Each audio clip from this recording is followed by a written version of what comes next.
앞에 아뢰이며 주께서 친히 날 구해주사 날 부신 사랑 베푸시네 무거운 짐을 짊어지고 견디다 못해 쓰러지네 불쌍히 여겨 구원해 주니 은혜 주니 오직 예수 내 짐이 점점 무거워지네 주 예수 앞에 아뢰이며 주께서 친히 나를 구해주사 내 대신 짐을 져주시네 무거운 짐을 짊어지고 견디다 못해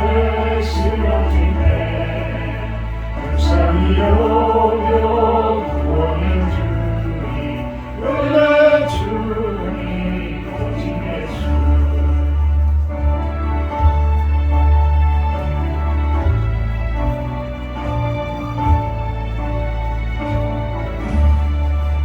마음의 시험 무섭게 주 예수 앞에 아뢰이며 예수는 나의 능력이 되사 세상을 이겨주시네 무거운 짐을 짊어지고 견디다 못해 쓰러지네 불쌍히 여겨 구원해 주니 은혜 주니 오직 예수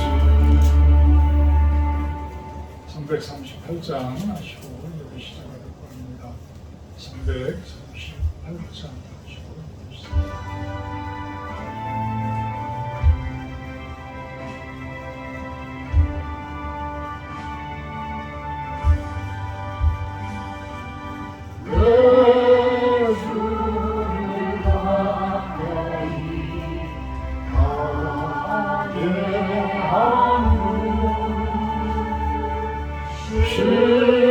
십자가 짐 같은 고생이라 내 인생 소원을 매일 찬송하면서 주께 나아가기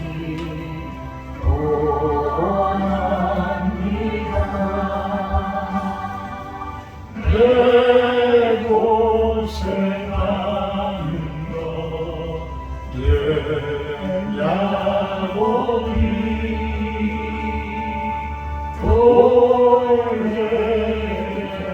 돌려보자 갔습니다.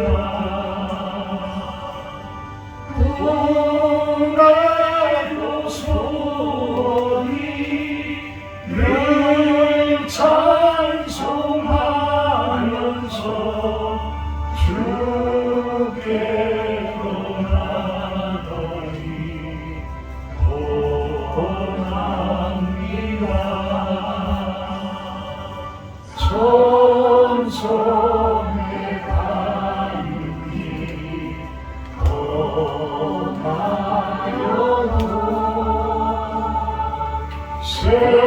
생명이 되나니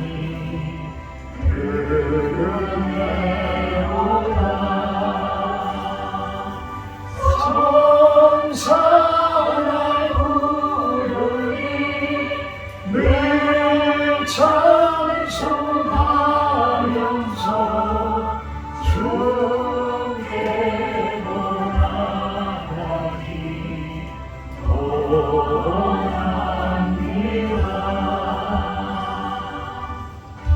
다같이 묵도하시고 자기 성찰의 시간 갖도록 합니다. 묵도하시고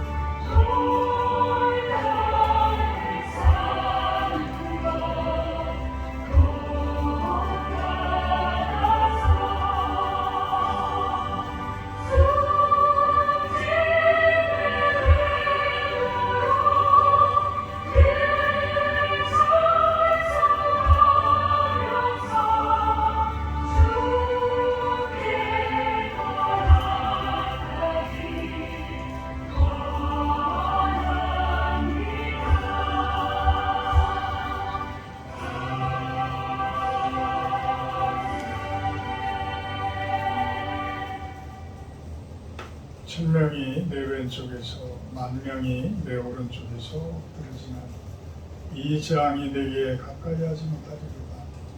그가 너를 위하여 그의 천사들을 명령하사 내 모든 길에서 너를 지키게 하시니라. 하나님이 이르시되 그가 나를 사랑한즉 내가 그를 건지리라. 그가 내 이름을 안즉 내가 그를 높이리라. 아멘. 1장으로 찬양을 드립니다.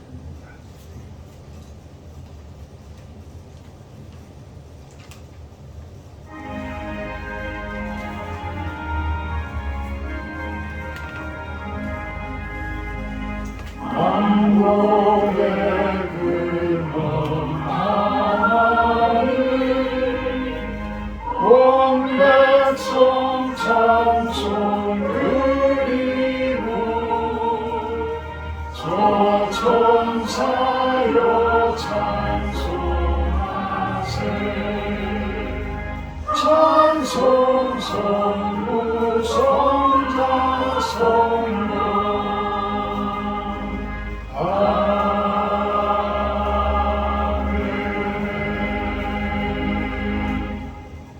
교동문 71번 들어가도록 합니다.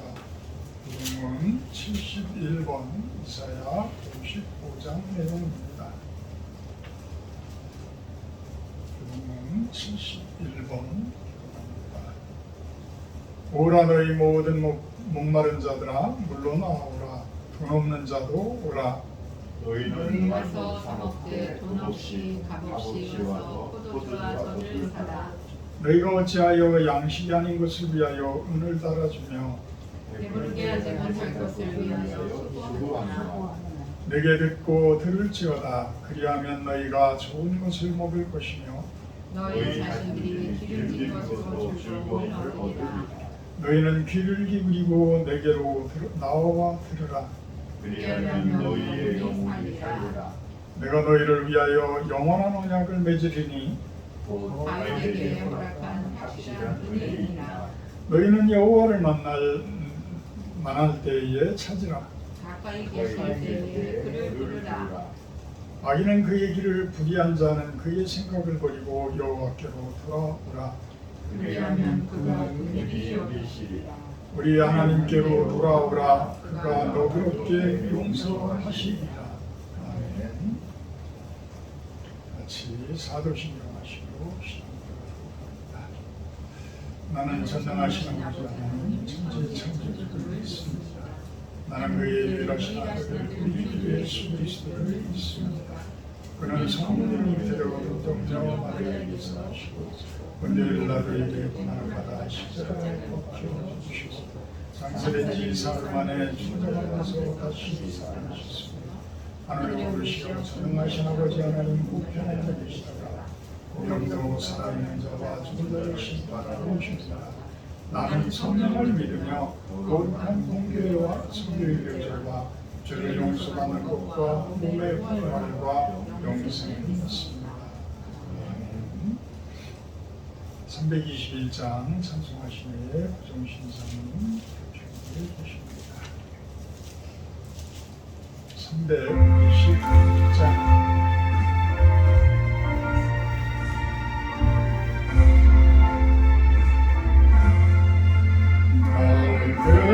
계속하신 예수께 내 생명 모두 드리니 늘 진실하게 하소서. 내 구주 예수여 나 우주에 살리라. 내 기쁨 알람 없으리. 내 갈 길은 도와소서. 내 구주 예수여 날 구원하신 예수를 일평생 의지하오니 날 영접하여 주소서. 내 구주 예수여 우주에 살리라. 내 기쁨 알람 없으리.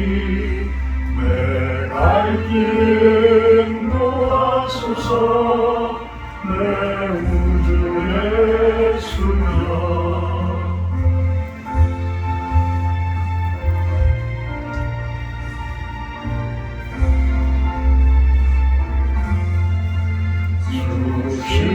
십자가에 달리사 날 자유하게 했으니 내 공방을 주위에 다스리게 하소서.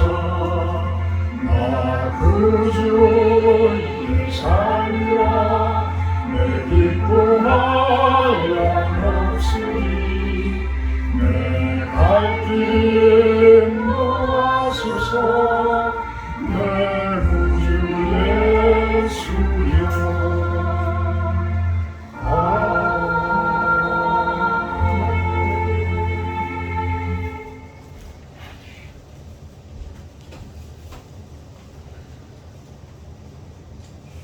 그런즉 누구든지 그리스도 안에 있으면 새로운 피조물이라.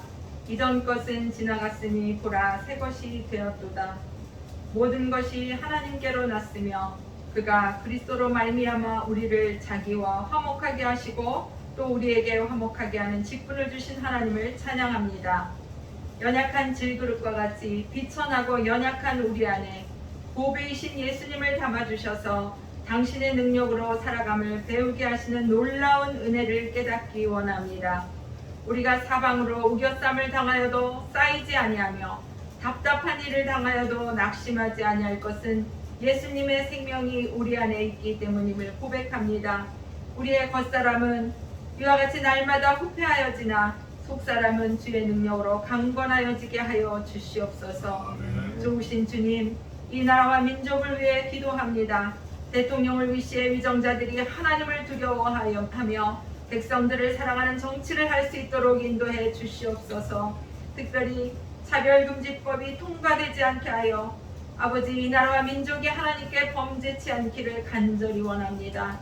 다시금 코로나가 재유행함으로 기나긴 전쟁으로 지쳐가는 백성들을 위로하시고 이 모든 일들을 통해 하나님의 선한 뜻을 발견할 수 있게 인도해 주시옵소서.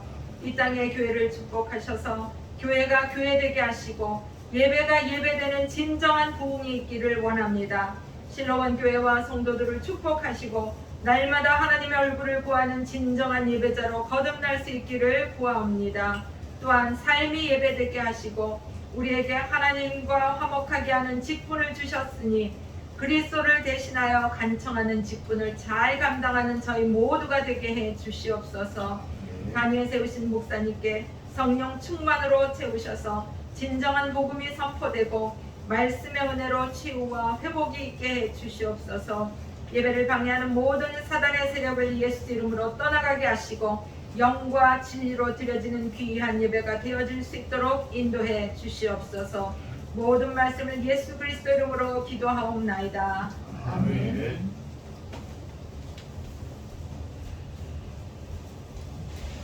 성경 말씀 봅니다. 고린도후서 6장 7절에서 10절 말씀입니다.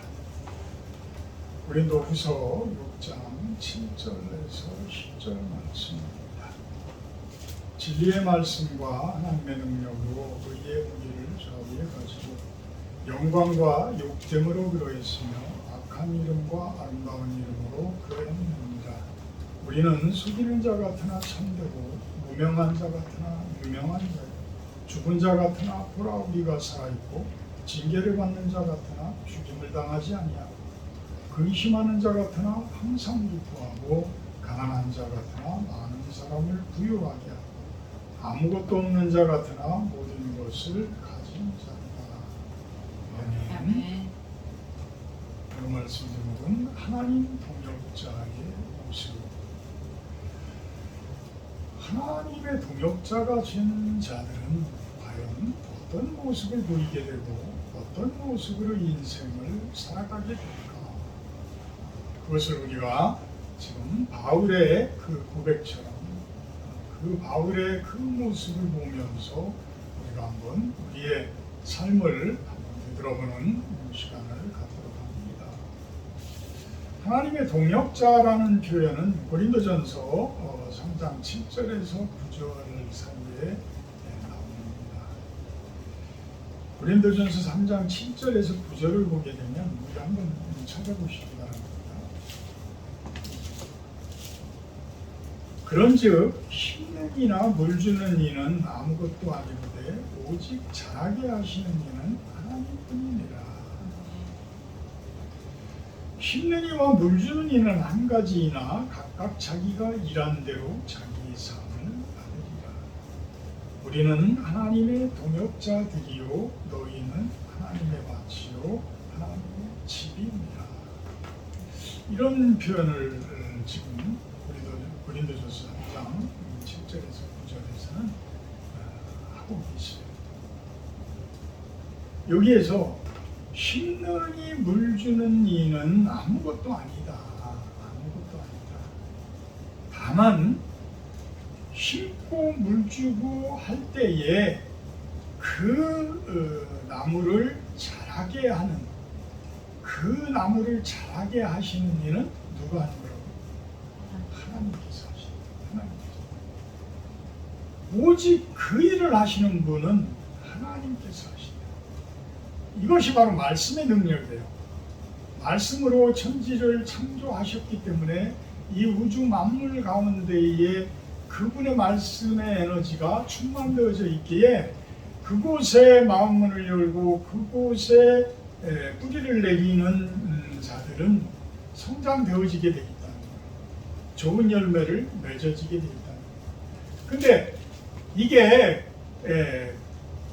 아무 곳에나 씨가 뿌려지고 아무 곳에나 그 씨가 던져진다고 해서 모든 씨앗이 다 이렇게 잘 자라는 것은 아니잖아요. 그래서 예수님께서는 그 씨앗들이 어디에 떨어지느냐에 따라서 그 씨앗이 금방 길가에 떨어진 것 금방 새가 주워먹고 그 가운데 떨어지는 것 금방 햇볕에 말라버리고 좋은 옥토에 떨어진 것이라야지만 풍성하게 자라서 좋은 열매들을 맺는다라고 이야기를 하게 됩니다. 마찬가지로 심고 물 주는 자들은 반드시 필요한 거예요. 반드시 필요해요. 왜? 그들이 농부로서, 하나님의 농부로서 그 씨앗을 가장 좋은 곳에 뿌리게 되어지고 그 뿌리는 곳에 물을 주게 되어지고 그곳을 잘 가꾸려고 노력하는 그러한 모습을 보인다는 거예요. 결국은 이 모습은 누가 하는 거예요? 결국은 하나님의 동역자들인 성도들이요 사도들인 그 모습이 지금 여기에서 심는 자와 물 주는 이라는 표현을 하는 것은 사도 바울은 당신을 이야기하는 거예요. 당신을 이야기하고 또 지금 고린도 교회에서 여러 가지 계파가 막 나눠져 있잖아요. 여러 가지 파당이 막 나눠져 있어요. 어떤 사람은 바울파, 어떤 사람은 베드로파, 어떤 사람은 아볼로파, 어떤 사람은 그리스도파, 뭐 이런 식으로 막 그 작은 교회에서 벌써 이미 파당이 막 나눠져 있는 거예요. 그래서 바울이 편지를 해서 그 이야기를 하는 거예요. 여러분들이 아무리 누가 낫다라고 이야기를 하지만 그 사람들은 나와 똑같이 어떤 사람들이라고요? 심는 자들이고 물 주는 자들이에요. 하나님 나라의 씨앗을 심고 물 주는 자들이다. 똑같이 물 주는 자들이다. 달란트대로, 나에게 주어진 달란트대로, 우리에게 주어진 달란트대로.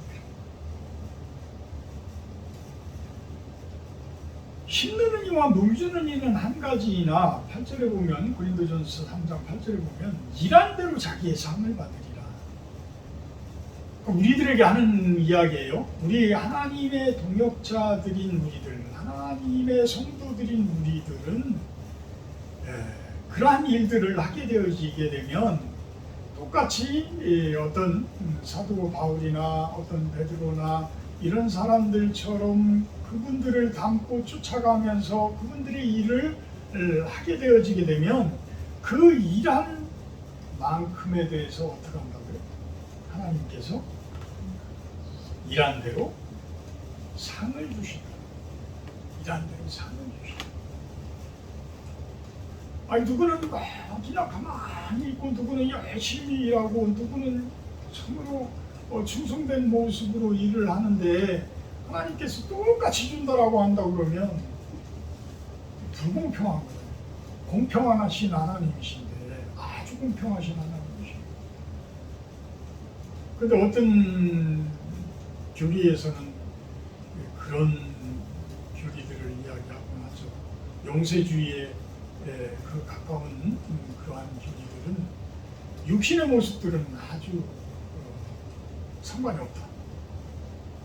영혼만 구원을 받으면 되니까 몸이 사는 것에 대해서 몸이 어떻게 행동하는 것에 대해서는 그거는 심판받지 아니한다. 이런 식으로까지 이야기를 한다. 그러면 하나님의 상급 부분에 대해서는 어떻게 할 거냐. 수도 없이 많은 곳에서 이 상급 문제가 이야기되어지는데 결국은 서로가 교리가 맞지 않는 거예요. 그러니까 몸이 다시 사는 것 이건 아주 중요한 거예요. 우리가 삶 가운데에서 우리가 거듭나는 것, 몸이 다시 사는 것, 이 거듭난 인생을 살아가는 자들의 모습은 아주 좋은 옥토 가운데에 하나님의 씨앗이 심겨지고 하나님의 말씀이 심겨지고 하나님의 그 능력이 물주어지는 이런 모습이 되어져서 우리들이 성장하게 되어진다. 그 성장되어진 모습으로 우리들은 변화되어지고 바뀌어지는 모습이에요. 그래서 우리 몸 또한, 우리 육신 또한, 우리의 삶 또한, 우리의 생활 또한 변화되어진 모습이 드러나게 되어져요. 그런 열매들이 맺혀지게 되어집니다. 결국은 우리들이 보게 되면 나무가 건강한 나무인지 건강하지 못한 나무인지는 보기만 해도 알아요. 내가 아무리 내 신앙생활을 감추고 내 삶을 감추어도 이미 다른 사람들은 여러분들을 보기만 해도 여러분들이 건강한 삶을 살고 있는지 좋은 신앙생활을 하고 있는지 다 알아요. 나만 모를 뿐이지.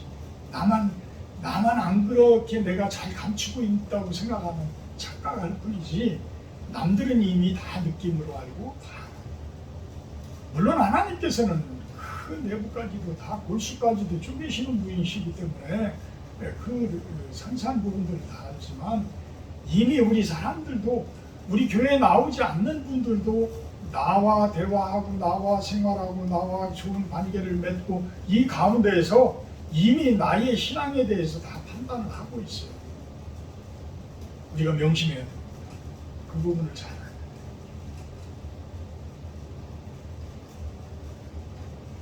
그러면서 9절에 그 이야기를 합니다. 우리는 하나님의 동역자들이요 너희는 하나님의 밭이요 하나님의 집이다. 자, 이 이야기는 뭐냐면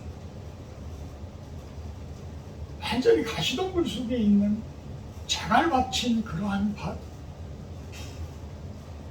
어떤 길처럼 막 딱딱하게 굳어져 있는 그러한 밭, 어떤 곰팡이만 잔뜩 쓸고 어두운 구석만 가득한 그러한 집, 사실은 우리가 그런 사람들의 모습이었잖아요. 하나님의 말씀을 받아들이기 전에는 그런 밭이고 그런 집의 모습이었어요.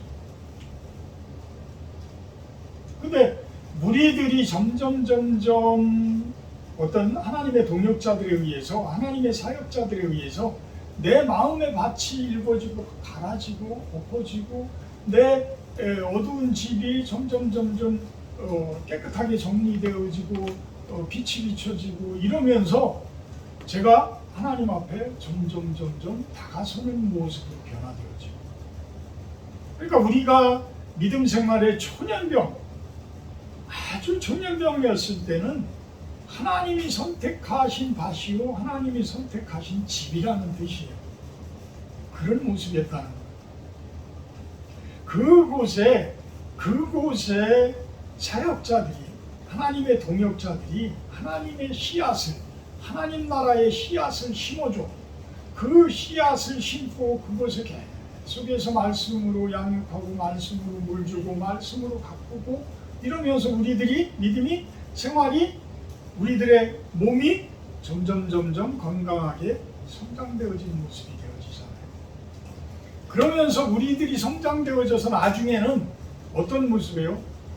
아주 좋은 건장한 나무가 되어지게 되면 우리는 무엇을 맺어요? 열매를 맺어요. 열매를 맺게 되죠. 그래서 하나님의 밭에 심겨진, 우리들의 밭에 심겨진, 우리들의 집에 심겨진 그 하나님의 씨앗은 하나님 나라의 큰 나무로 건장하게 성장되어지더라. 그 성장되어져서 좋은 열매를 맺은 모습에 나는 하나님의 동역자가 되죠. 사도 바울과 같은 하나님의 동역자, 어떤 베드로와 같은 동역자. 베드로는 할례받은 자들의 어떤 사도라고 한다고 그러면 사도 바울은 이방인의 사도로 세움을 받았다고 이야기를 합니다. 그 부분을 이제 조금 있으면 또 이야기를 나눕니다. 본문으로 돌아와서요. 고린도후서 6장 7절의 모습으로 돌아와서 자, 우리들의 밭에 심겨진 그 나무가 건장하게 성장되어져서 하나님의 동역자가 되어졌을 때에는 어떤 모습을 보이며 살아갈까? 어떤 모습을 보이며 살아갈까? 그것을 오늘 본문을 통해서 바울을 통해서 우리가 한번 그 진정한 하나님의 동역자의 모습은 어떤 삶을 살고 있는지를 한번 엿보는 시간을 갖도록 합니다. 참 대단한 역설적인 표현을 하면서도 대단한 삶을 살으신 사도 바울을 우리가 바라볼 수 있습니다. 7절에 보면 진리의 말씀과 하나님의 능력으로 의의 무기를 좌우에 가지고 가장 기본이 돼요. 내 밭에 심겨진 그 씨앗 안에 내 마음속에 심겨진 마음의 밭안에 심겨진 그 씨앗이 점점 자라면서 물주고 가꾸고 성장하게 하시는 그 하나님의 능력이 내 안에 점점 키워져 가요. 이것이 결국은 무엇으로부터 출발되어져요? 천지를 창조하신 말씀에서 시작되어져요. 그 말씀의 에너지가 점점 강하게 내가 그 노하우를 갖추게 되어집니다. 그 인프라가 구축이 되어지는 거예요. 그 모습으로 세워질 때에 그것이 어떤 무기요? 의의 무기라는 거예요. 의의 무기. 의의 무기로 무장되어진다는 거예요. 우리가 말씀으로 채워지고 하나님과의 교통 가운데에 그 능력으로 채워질 때에 그것이 곧 무기가 되어집니다. 악한 힘들, 어둠의 그 힘들을 이겨낼 수 있는 그 어마어마한 에너지 상태의 무기, 그 무기가 내 안에 세워진다. 그러면서 8절부터 이제 9절까지는 참 역설적인 표현을 하면서도 그 고난 가운데 어려운 가운데에서도 어떻게 사도 바울은 이 세상을 이기면서 승리하면서 살았는가를 이야기를 합니다. 영광과 욕됨으로 그러했으며 악한 이름과 아름다운 이름으로 그러했고 속이는 자 같으나 참된 자로 살아왔다. 영광과 욕됨, 존경을 받을 때도 있지만 오해와 비난을 받을 때도 많다는 거예요. 우리가 목사로서, 사모로서, 어떤 집사로서, 이 성도로서 세상을 살아갈 때에 어떤 믿음을 가진 자들도 그럴 수 있지만 믿지 아니하는 자들이 바라봤을 때의 비난 없지 않아 있잖아요. 많아요. 특히 어떤 리더자로서의 그 앞에 서 있는 자는 항상 뭐 사회에서도 마찬가지예요. 사회에서도 마찬가지입니다.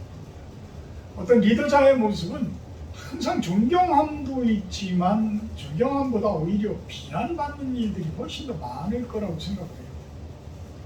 대통령들의 판단력에 대해서 제가 예전에도 얘기했지만 75%만 바른 판단을 하지 25%는 엉뚱한 판단을 한다는 거예요. 대통령도 그 밑에 있는 참모진들이 그렇게 많아도 이렇게 오류를 범한다는 거예요. 근데 사람들의 눈에는 잘하는 것은 그렇게 뭐 잘 들어옵니까? 잘 못하는 것이 눈에 빨리 띄게 돼 있죠. 그러니까 그 25%를 가지고 말도 못하게 공격들을 하게 됩니다. 그래서 저도 사회생활을 하면서 어떤 사장님, 소장님, 또 뭐 교장 선생님 있지만 대부분의 그 분들은 욕을 얻어먹고 삽니다. 우리 목사들도 마찬가지예요. 목사들도 마찬가지입니다. 우리들도 될 수 있으면 그러한 어떤 비난을 받지 않는 모습으로 살고자 하지만 이렇게 사도 바울 같이 성령이 충만되어져 있는 이런 분들도 비난을 받고 살았어요. 그래서 그 얘기를 하는 거예요. 악한 이름과 아름다운 이름으로 그렇게 했다. 대적자들에게는 악한 이름이지만 주님에게는 아름다운 이름이 되어진다. 어둠은 빛을 싫어할 수밖에 없어요. 그래서 제가 현기성균, 호기성균에 대해서 이야기했지만 산소를 좋아하는 세균이 있는가 하면 산소를 싫어하는 그 세균이 있어요. 그래서 정화조 같은 데서 정화를 시키는 유기물을 갖다 다 섞어서 정화를 먹어버리면서 물을 정화를 시키는 이런 세균들은 호기성 세균이에요. 공기가 들어오면은 그 역할을 못해요. 그러니까 공기를 싫어할 수밖에 없어요. 세상 가운데에서도 어둠 쪽에서 어둠의 일들을 좋아하는 그러한 사람들은 반드시 빛의 사람들을 공격할 수밖에 없어요. 교묘하게 자신들의 계략을 가지고 교회를 공격하고 교회의 교리를 공격하고 교회 사람들을 헐뜯게 되고 이런 모습을 보이게 됩니다. 반대로 마찬가지예요. 빛도 어둠을 싫어할 수밖에 없습니다. 우리가 그만큼 빛 가운데로 행하고 빛의 모습으로 살아갈 때에는 어둠이 우리들을 힘들게 하고 어둠이 우리들을 공격하면 당연히 싫죠. 당연히 싫어요. 그렇지만 그들에게 빛이 비춰지기를 기도하고 그들에게 빛이 비춰지면서 정화되어지기를 바라고 그들의 어두운 구석들이 밝히 비춰지면서 건강을 회복하기를 바라는 우리들의 입장에서는 그들을 어떻게 하라고요? 사랑하고 포용하라는 그들을 사랑하고 포용하라. 거짓 사도들이 보면 사도 바울 같은 경우에 속이는 자 같이 보였어요. 왜 그러냐면 열한 사도 축에 들어가지도 않은 저 사람이 무슨 환상만 봤다고 해서 이방인의 사도로 세워졌다? 속이는 자의 모습으로 보이는 거예요. 속이는 자의 모습. 그렇지만 정작 속이는 자인지 참된 자인지는 어떻게 우리가 구별할 수가 있어요? 시간이 지나서 보면 그 열매로 보면 알아요. 그 열매로 보면 알아요. 여러분들은 지금 좋은 열매를 향해서 한 걸음 한 걸음 가고 있어요. 이미 좋은 열매들을 맺고 계셔요. 제가 보기에. 저희 교회에 처음 나왔을 때보다 지금 훨씬 더 좋은 열매들을 맺고 계셔요. 그래서 저는 감사해요. 여러분들 보기가 너무 감사하고 너무 고마워요. 그런 기도를 많이 합니다. 여러분들을 될 수 있으면 축복하고 여러분들이 하늘의 복을 흠뻑 받기를 기도를 많이 하고 있습니다. 거짓 사도같이 보일지 모르지만 열매를 보면 아는 모습. 우리 실로원 교회가 교회 같지도 않은 모습일지 모르지만 점점 좋은 열매를 맺어가는 모습이 되어질 때에 우리 교회는 그냥 건강한 교회가 되는 거예요. 그냥 일반적인 어떤 생업을 위한 교회, 그런 교회가 아니라는 것을 하나님이나 세상 사람들이 느끼게 되어질 거라는 겁니다. 9절에 보게 되면 무명한 자 같으나 유명한 자요, 죽은 자 같으나 보라 우리가 살아있고 징계를 받는 자 같으나 죽임을 당하지 아니하고. 좀 전에 얘기했지만 11사도 가룟 유다를 제외한 11사도는 얼마나 유명한 사도들이에요.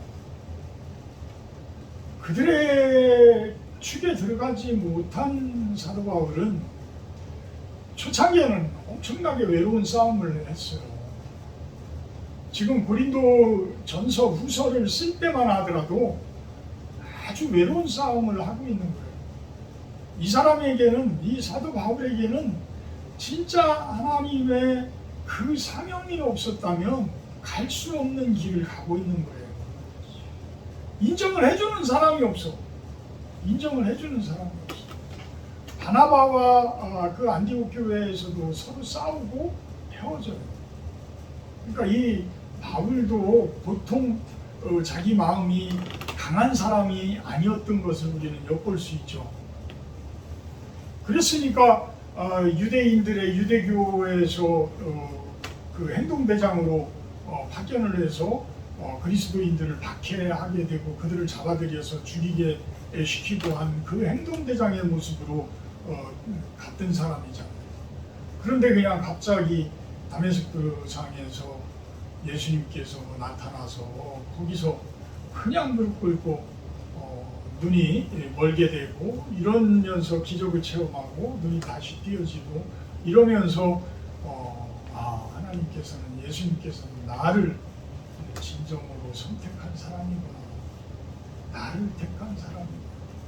그러니까 본인은 그 사명이 있었기 때문에, 그 부르심이 있었기 때문에 그냥 남들이 아무리 자기를 속이는 자 같고 거짓말하는 자 같고 거짓 사도라고 아무리 하더라도 이분은 그냥 묵묵히 걸어가는 거예요. 하나님을 향해서 묵묵히 걸어가는 그 길을 걸었던 거예요. 그렇기 때문에 유명하고 무명하고 이 아무 필요가 없다는 거예요. 그냥 내가 나설 필요도 없고 아무런 필요가 없어. 나중에 보면 하나님께서 세워주시고 나중에 보면 하나님께서 많은 교회들을 또한 사도 바울을 통해서 세워주신 것을 보면 이분같이 그 대단하시고 유명하신 분이 누가 있겠어요? 없잖아요. 하나님은 이미 갈라디아서 1장 1절에서는 사람들에서 난 것이 아니요 사람으로 말미암은 것도 아니요 오직 예수 그리스도와 그를 죽은 자 가운데서 살리신 하나님 아버지로 말미암아 사도된 바울은 이렇게 표현을 해요. 그러니까 사람에 의해서 세워진 사도가 아니라 예수님과 하나님에 의해서 세워진 바울이다. 그러면서 갈라디아서 2장 8절 9절에서는 그 베드로는 할례받은 자의 사도로 세웠지만 그분들은 할례받은 자의 유대인들의 사도로 세웠지만 나는 이방인의 사도로 세웠습니다. 이런 고백을 하게 되는 거예요. 이런 고백. 당시에 유대 교회에 꽉 묶여 있었던 11사도, 그 11사도가 참 이방인의 사도로 나간다는 것 자체가 쉽지 않았던 거예요. 그러니까 사도 바울이 사역할 때에 베드로가 사도 바울한테 이제 와 보는 거예요. 저 사람이 제대로 이단의 어떤 그 교리를 전파하고 있는지 아니면 제대로 된 복음을 전파를 하고 있는지를 베드로가 와봐요. 근데 베드로가 왔을 때에 유대 그리스도인들이 나타나니까 베드로가 어떻게 해요? 밥 먹다가 아닌 것처럼 빠져나가. 그러니까 사도 바울이 베드로한테 막 뭐라고 하기도 하죠. 어쨌든 이렇게 유대인들을 위했던 베드로와 열한 사도의 그 사고방식은 예루살렘 쪽에 집중되어 있어요. 예루살렘 쪽에. 그 핵심적인 온 지구상의 핵심적인 하나님의 성전이 있었던 예루살렘 쪽에 집중되어 있지만 사실은 하나님께서는 예수님을 통해서 예수님의 죽음을 통해서 온 세상 가운데로 복음이 전파되어지는 그 일들을 행하고 계셨던 거예요. 그래서 바울을 동역자로 세우고 바울을 이방인의 사도로 세워서 이방인들에게 빛이 비추어지도록 그 일을 감당토록 했던 것입니다. 근데 이 사도 바울은 그 사역을 감당하면서 얼마나 많은 죽을 고비를 넘겼는지 몰라요. 그래서 유대, 특히 가장 크게 대적을 했던 사람들은 유대인들이에요. 유대인들. 왜? 자신들을 공격하니까, 유대인들의 교리를 공격하니까. 예수 그리스도께서 너희들이 유대인들의 율법이 완성을 시키는 이 예수님이 왔는데도 너희들은 못 받아들이고 오히려 그 사람을 예수님이라는 분을 십자가에 못 박혀 죽게 하지 않았느냐. 이 예수님을 받아들이지 않으면 너희들은 심판받을 수밖에 없다. 너희들은 완전히 멸망당할 수밖에 없다. 이것을 전파하고 다니는 거예요. 사실 AD 70년에 예루살렘은 초토화돼 버리잖아요. 초토화돼 버리죠. 예수님의 예언처럼. 이런 것들을 전파하고 다닐 때에 유대인들은 아주 바울이 그냥 원수같이 보이는 거야. 그러니까 바울을 될 수 있으면 모함을 해가지고 죽이려고 하는 그런 일들을 수도 없이 많은 곳에서 만들어냈던 거예요.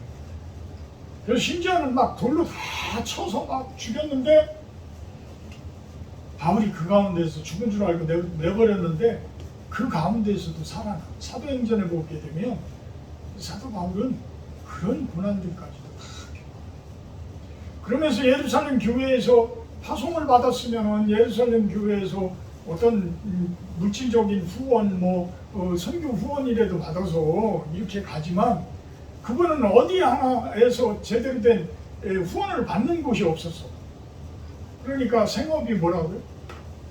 텐트메이커, 장막 짓는 자, 지금으로 이야기하면 건설업을 노가다를 하면서 그 건설 노동자 일을 하면서 정말 복음을 전하며 다녔던 거예요. 죽을 고비도 수도 없이 겪으면서 겪었던 분이다. 그래서 죽은 자 같으나 보라 우리가 살아있고 징계를 받는 자 같으나 죽임을 당하지 아니하고. 참 징계를 받는 자의 모습, 예수님의 십자가에 못 박힌 모습보다 더 심한 징계가 있을까요? 그보다 심한 징계는 없어요. 사실 살아있는 사람을 십자가에 못 박아버리는 그런 징계는 없어요. 근데 그 징계는 왜? 우리의 죄를 사해 주시는, 우리를 살려주시려고 하는 징계야. 우리를 살려주시려고 하는 징계.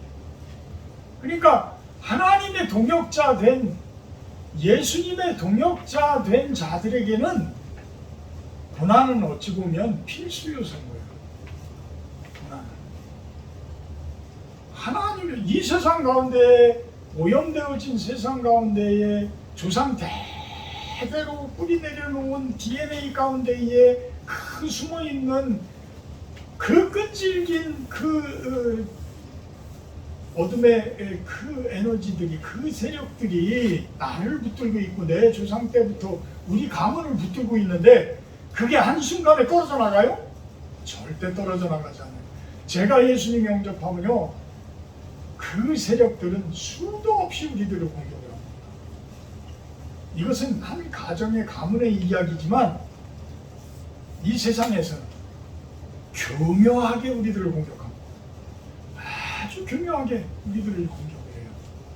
물론 그 중에는 우리 편에 서서 참 빛의 세계로 오지 못한 것에 대해서 애통해 하시는 그러한 분들도 많아요. 제가 이렇게 관계를 맺다 보면 애통해 하는데 무엇인가 그 속에서는 그 어둠의 세계에서의 끈질긴 그 쇄심줄 같고 그 강력한 무엇인가가 붙들고 안 나죠.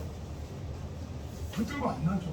귀신이라고 그러면 제가 또 오해받고 이단의 모습같이 보일까봐 그 부분을 이야기하기가 그런데 하여튼 이런 부분들이 우리들을 붙들고 안 나죠. 그걸 뭘로 끊어내요? 예수 그리스도의 이름으로 끊어낼 수밖에 없어요. 주님이 주시는 그 빛과 능력으로 끊어낼 수밖에 없어요. 그 끊는 과정이 뭐예요? 전투요, 싸움이요, 전쟁인 거예요, 사실. 그러니까 우리들이 얼마나 큰 고난들이 와요. 제가 정신 차리지 못하니까 저를 징계하셔서 진짜 간이 파열되면서도 드러나지 않게 그러면서 피가 뱃속에서 몇 시간 동안 쭉 빠져나가게 그 혈압이 20에 30까지 떨어지게 이렇게까지 하시면서 저를 때려주시는 하나님 얼마나 감사한지 몰라요. 얼마나 감사한지 몰라요. 10절에 보면 근심하는 자 같으나 항상 기뻐하고 가난한 자 같으나 많은 사람을 부유하게 하고 아무것도 없는 자 같으나 모든 것을 가진 자로다. 이 10절을 이야기할 수 있는 분은요 삶을 초월하신 분이에요. 삶을 초월하신 분, 완전히 통달하신 분인 거야. 통달하신 분.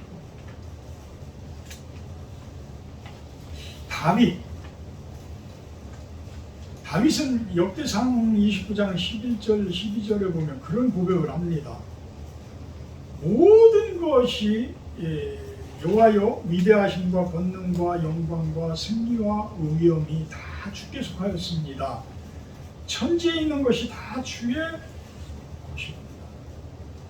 하나님은 주권자이십니다. 부와 귀가 주께로 말미암고 주는 모든 만물의 주제가 되사 손에 권세와 능력이 있사오니 모든 사람을 크게 하심과 강하게 하심이 주의 손에 있나이다. 다윗은 통달하는 사람이에요. 많은 것들을 겪으면서 결국은 그것은 모든 주권은 모든 과정은 누가 가지고 계시다고요? 하나님이시다. 그거를 고백할 수 있고 그거를 깨달은 자는 무엇을 할 수 있어요? 감사할 수 있어요. 감사할 수가 있어요. 그래서 저는 설교 준비를 하면서 그렇구나.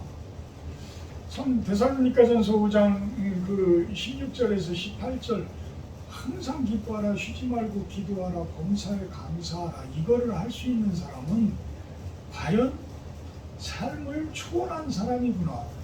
모든 일로부터 참 자유함을 얻은 자의 모습이구나. 얻은 자의 고백이구나. 이거를 느끼게 돼요.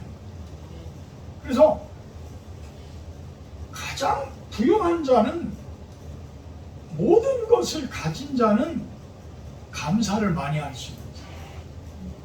감사를 많이 할 수 있는. 왜? 나에게 주셨으니까. 나에게 은혜를 주신 것을 내가 깨닫게 되니까 나는 뭐야? 감사할 수 있는 거야. 자, 아침에 눈을 떠서 내가 아픈 데 없이 참 건강하게 잘 떴어. 하나님 감사합니다. 이게 건강을 주신 거잖아요. 건강을 주신 거. 하나님 오늘도 식사하면서 참 배고프지 않게. 제가 사업에 망했을 때는 참 그 밥 한 끼 그 식탁에 두고서 먹는데도 진짜 눈물이 팽 도를 정도예요. 눈물 젖은 빵이라는 게 그런 표현일 겁니다. 그런 거 느껴보셨을 거예요.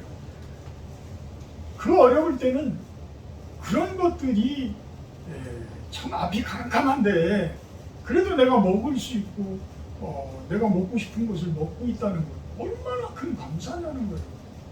근데 우리는 어떤 아파트 값이 막 3배, 10배 막 이렇게 올라야 감사? 절대 감사 안 합니다. 그 사람 못해요. 모르죠. 그런 것들을 가지고 하나님의 좋은 일을 하게 되면 감사하겠지요. 실질적으로 감사는 아주 작은 것에서 출발되어지더라는 거예요. 아주 작은 것에서부터 있더라는 거예요. 근데 우리들은 그걸 잊고 살아요. 그게 좋은 건지 몰라. 그게 하나님께서 주시는 상급인지를 잊고 사는 거예요.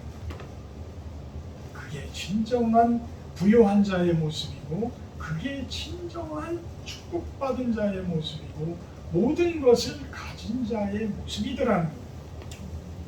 사도 바울은 이런 것들을 고백을 10절에 하고 있는 것입니다. 진정한 자유를 얻은 자의 모습이요 하나님 나라를 얻은 자의 모습으로 고백을 하고 있는 것입니다. 과연 우리는 예수님의 동역자의 모습을 하고 있습니까? 아직도 초등학생처럼 헤매고 있습니까? 아니면 중학생이요, 대학생이요, 대학원생이요, 어떤 초월한 사도 바울처럼 많은 좋은 신앙을 가진 여러분들의 모습입니까? 여러분들이 묵상을 통해서 기도를 통해서 본인들을 되짚어보며 자신을 바라보면서 점점 하나님을 향해서 다가서 그러한 모습으로 하나님의 참된 동역자가 되어지는 여러분들의 모습이 되기를 주님의 이름으로 축복하고 축원합니다. 아멘. 사랑의 하나님 감사합니다. 진정한 하나님의 동역자들이 되게 하여 주시옵소서. 감사드리며 예수님의 이름으로 기도합니다. 십계명 기도합니다. 하나님이 이 모든 말씀으로 말씀하여 이르시되 나는 너를 애굽 땅 손댔던 집에서 인도하였네 네 하나님 여호와니라. 제1은 너는 나 외에는 다른 신들을 내게 두지 말라.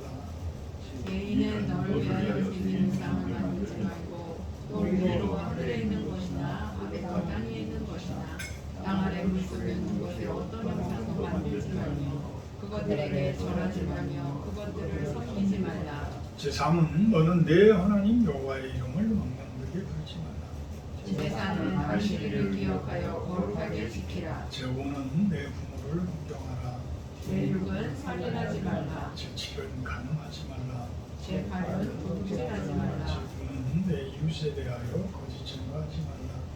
제10은 제10은 내 내 이웃의 이웃의 집을 집을 탐내지 말라. 60장 1절하며 들어갑니다.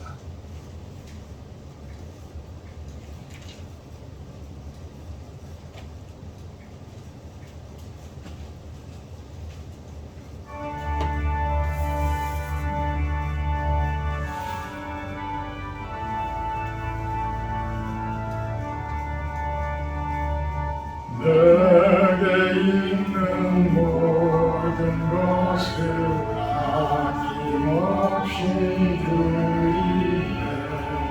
사랑하고 의지하며 주만 따라 살리라. 주께 드리네. 주께 드리네. 사랑하는 구주 앞에 모두 드리네.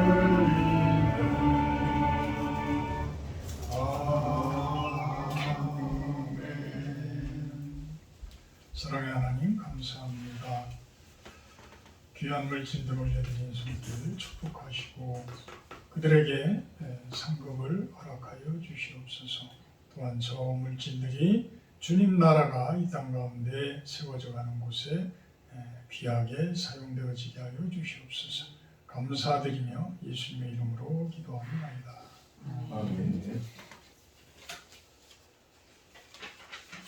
그동안 우리가 기도하면서 많이 뭐라고 그럴까요? 하여튼 걱정도 해드리고 했던 우리 박종만 선교사님이 퇴원을 하셨어요.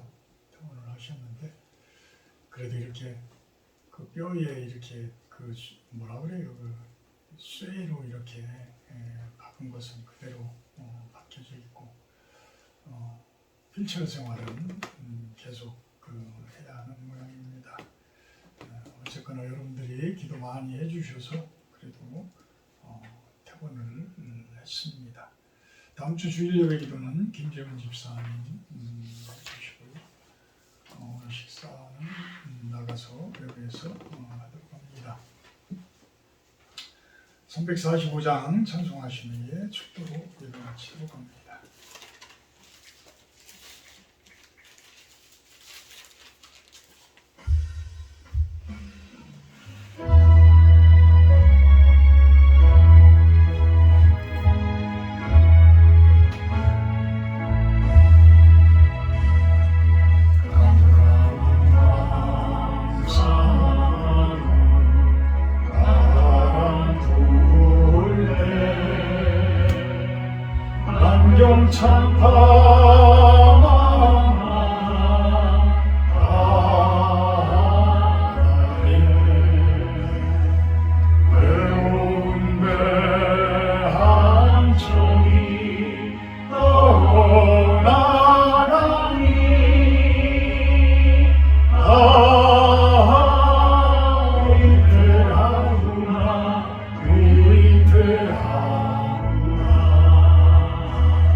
성난물 큰 파도 일때에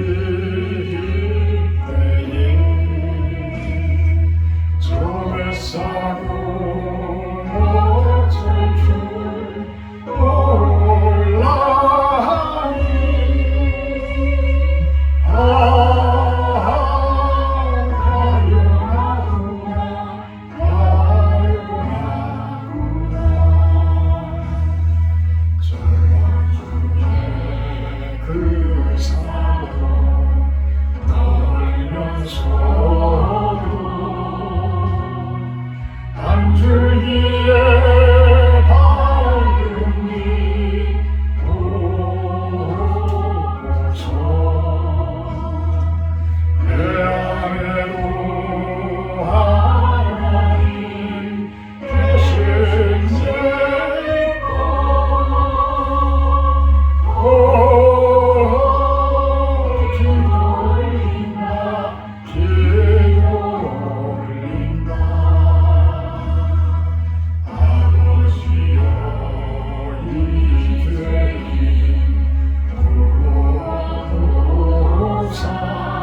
이제는 우리 주 예수 그리스도의 은혜와 아버지 하나님의 극진하신 사랑하심과 성령의 교통 임재하심의 축복이 이곳에 모인 우리 사랑하는 유석용, 사랑하는 김재훈, 사랑하는 구정신, 최모리예와 이 시간 같이 참여하지 못하지만 영상을 통해서 예배드리는 우리 실원 성도님들 머리 위에와 온 세상 가운데에서 주님 나라의 임하심을 위해 기도하고 예배하는 당신의 그 사랑스러운 백성들 머리 위에 영원토록 함께하기를 간절히 축원하옵나이다. 아멘.